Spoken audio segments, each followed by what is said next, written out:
Dins del projecte Rebooks, des d'Ecosol ens en cuidem de la recollida i el transport dels llibres. Ho fem sobretot mitjançant els contenidors de roba que tenim instal·lats en diferents poblacions de la diòcesi de Girona. Llavors, amb les rutes diàries, aquests llibres s'emmagatzemen i un cop per setmana, aproximadament, els traslladem a Montilivi, que és on fan la tria, per després catalogar-los i posar-los a la venda.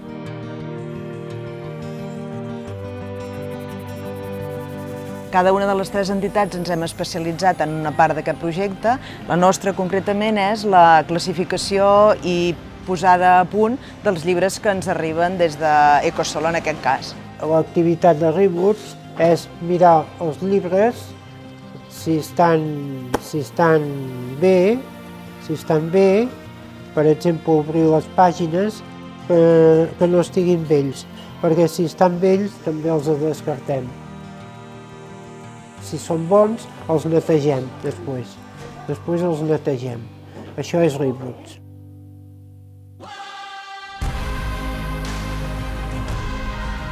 El projecte Rebooks està dins el marc del servei prelaboral de la Fundació Drissa i llavors es configura com una activitat més que les persones usuàries que participen en aquest servei poden realitzar de forma voluntària per tal de millorar el seu perfil professional amb l'objectiu d'aconseguir i mantenir una feina.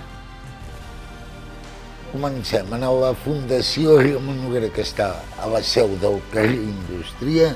Es poden comprar al Centre Cívic de Sarrià de Ter i a la botiga Biodrip Sant de Girona, que està al carrer de Ciutadans.